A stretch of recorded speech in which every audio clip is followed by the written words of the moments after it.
নবুয়ত প্রাপ্তি।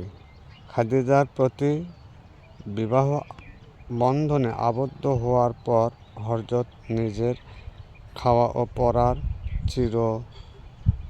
চিন্তা দূর করিলেন ও তিনি নতুন আলোর সন্ধানে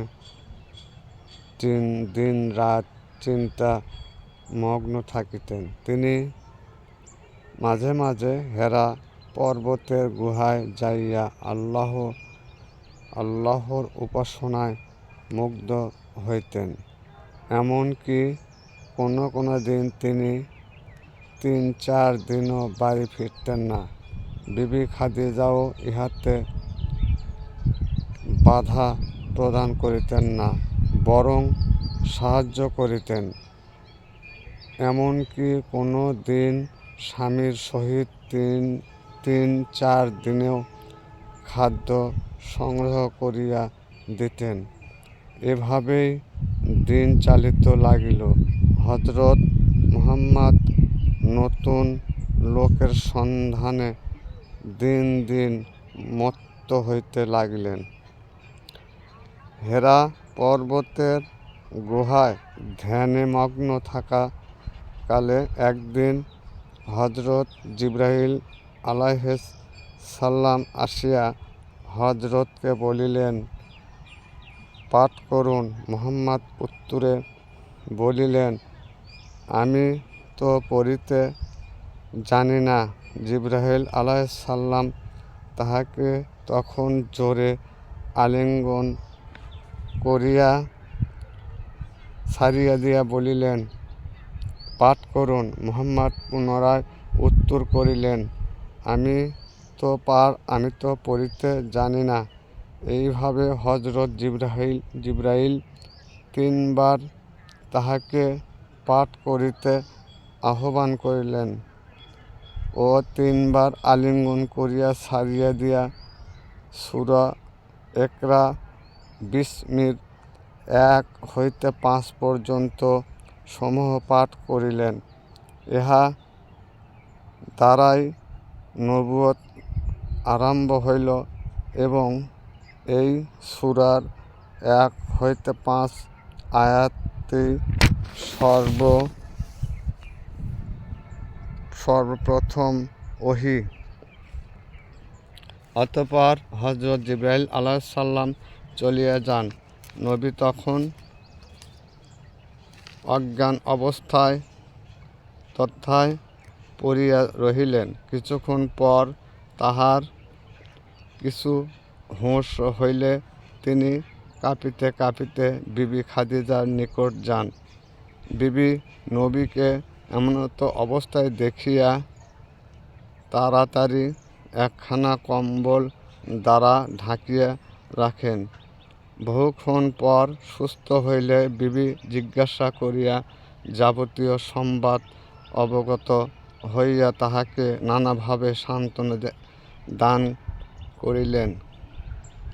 ইহার পর নবী আবৃত অবস্থায় ঘুমাইয়া পড়িলেন। কিন্তু তিনি বেশিক্ষণ ঘুমাইতে পারিলেন না। আবার আল্লাহর ওহী অবতীর্ণ হইল।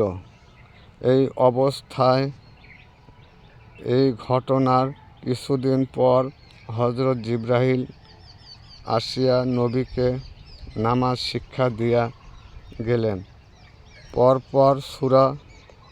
তারপর সূরা ফাতিহা অবতীর্ণ হয়।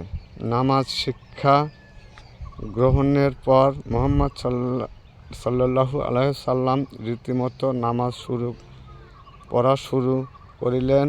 তাহার সত্য ধর্মে প্রথম দীক্ষা গ্রহণ করিলেন বিবি খাদিজা রাদিয়াল্লাহু তাআলা আনহা।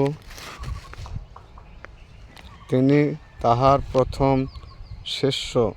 তারপর হযরতের চাচাতো ভাই আলী ইসলাম ধর্মগ্রহণ করিয়া দ্বিতীয় শিষ্যের স্থান অধিকার করেন।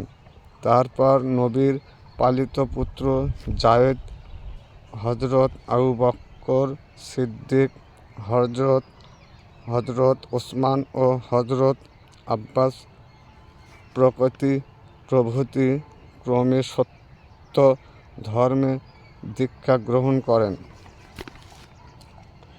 মহিলাদের মধ্যে হযরত আবু বকর সিদ্দিকের রাদিয়াল্লাহু তাআলা আনহুর কন্যা বিবি আসমা, হযরত ওমরের ভগিনী বিবি ফাতেমা প্রভৃতি ইসলাম গ্রহণ করেন।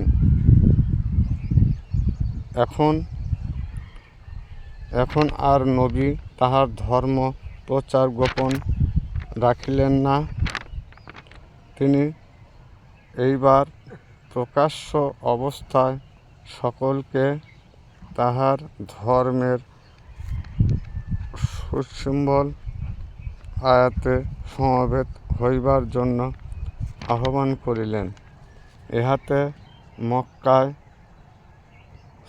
হুলস্থ পড়িয়া গেল। কেহ নবীর ধর্মের বিরোধিতা করিতে লাগিল,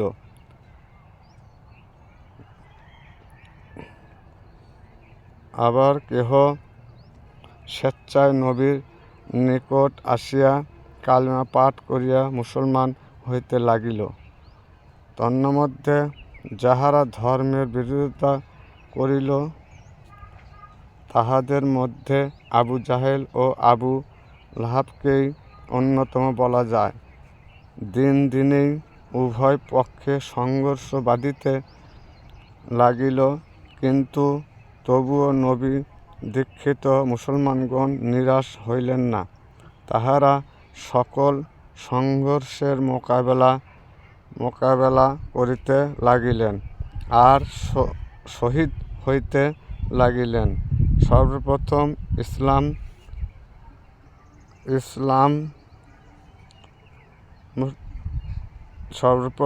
ইসলাম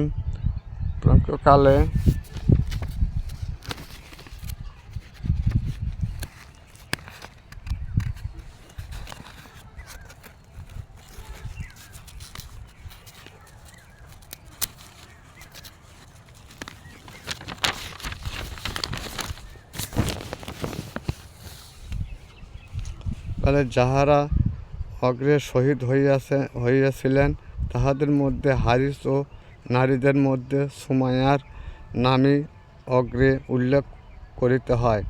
হারিস ছিল বিবি খাদিজার পূর্ব স্বামীর ওরসজাত পুত্র, আর সুমাইয়া ছিলেন ইয়াসিনের স্ত্রী। বিধর্মীয়গণ নবদীক্ষিত মুসলমানদের প্রতি আরও যে কত প্রকার অত্যাচার অবিচার করিয়াছিল, তাহার নজির বেলালের কাহিনীতেই প্রকৃত আভাস পাওয়া যায়। এই বেলাল ছিলেন উমাইয়া নামক একজনের ক্রীতদাস। বেলাল গোপনে ইসলাম ধর্ম গ্রহণ করিয়া আল্লাহর গুণগান করিয়া বেড়াইতেন। ইহা শুনিয়া তাহার মনিব উমাইয়া বেলালকে বেত্রাঘাত করিতে করিতে অস্থির করিয়া ফেলিত। বেত্রাঘাতে বেলাল অর্ধচেতনা অবস্থায় পড়িয়া থাকিতেন। এমন সময় তাহার প্রভু তাহাকে মুহাম্মদ ধর্ম ত্যাগ করিতে বলিলে তিনি বলিতেন, লা ইলাহা ইল্লাল্লাহু মুহাম্মাদুর রাসূলুল্লাহ। ইহা শুনিয়া তাহার প্রভু এইবার তাহার শাস্তির জন্য ব্যবস্থা করিলেন। তাহার গলায় দড়ি বাঁধিয়া কুরাইশ বালকদেরকে হাতে ছাড়িয়া দিত।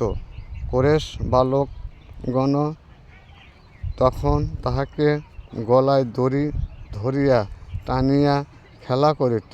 সারাদিন এইভাবে খেলা করিয়া তাহারা উমাইয়ার নিকট ফিরাইয়া দিত। উমাইয়া রাতের বেলায় বেলালকে মুহাম্মাদের ধর্ম ত্যাগ করিতে বলিলে তিনি বলিতেন, লা ইলাহা ইল্লাল্লাহু মুহাম্মাদুর রাসূলুল্লাহ। হযরত বেলালের এই অত্যাচার দেখিয়া হযরত আবু বকর সিদ্দিক রাদিয়াল্লাহু তাআলা আনহু বহু অর্থের বিনিময়ে তাহাকে খরিদ করিয়া মুক্ত করিয়াছেন। এই বেলালই পরবর্তীকালে ইসলাম জগতের মুয়াজ্জিন নিযুক্ত হইয়াছিলেন।